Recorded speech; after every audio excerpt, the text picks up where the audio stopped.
Hello everybody, this is Alan Suss from Travel Managers Australia, also the author of LuxuryTravelPodcast.com. Today I want to talk to you about the internet. Is it good value for buying your air tickets and other travel arrangements? I would suggest on cheap travel, yes, it's quite good. No problem with it. The only thing you have to keep in mind is, are you sure that you are getting the best value from what you're paying for? Let me give you a couple of examples.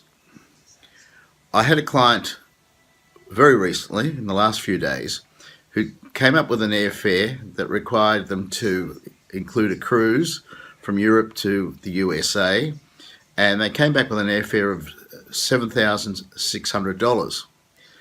And I said, well, that's pretty good.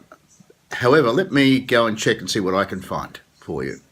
And I went into my computer, looked at the same equivalent airfare, and I was able to save them $400 per person. Now, if they didn't know about that, they would have just paid the money and not realised that they were actually overpaying for the particular trip they're on, and also they weren't going to have the backup of a travel agent. Now, backup of a travel agent is really important, I would suggest to you, because if anything needs to be sorted out later on or changed, how do you do it on the internet? A big problem. But with a travel agent at the other end of a phone, the other end of an email, no problem at all. Second example of booking on the internet. I had a client recently who was in China, and he and his the other person that was traveling with him virtually every day was changing their flights and also changing their hotels. They were lucky they had a travel agent at the other end, which was me, and I was able to do it for them.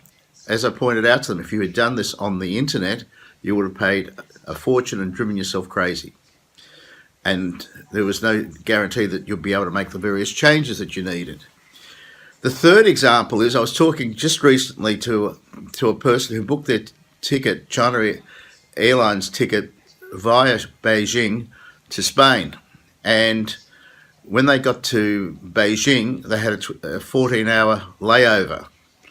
And while they were standing in line to get their tickets and that, they discovered that some people were going to get a hotel for the 14 hours that they were in China.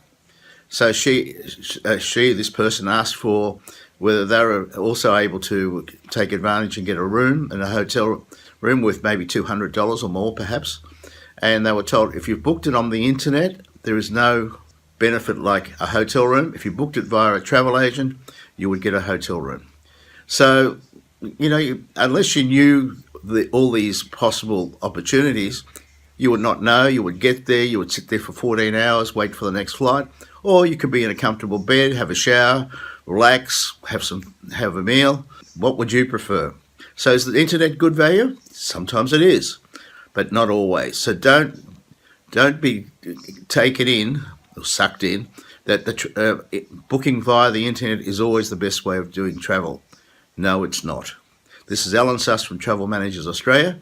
I thank you very much for watching this video, and I wish you all the best for the coming week, coming month, and the rest of the year. And I'm also the author of LuxuryTravelPodcast.com. Any questions you might have, feel free to call me, send me an email, whatever you wish, and I'm happy to give you, at no expense, no cost, give you the answer. Thank you. Bye.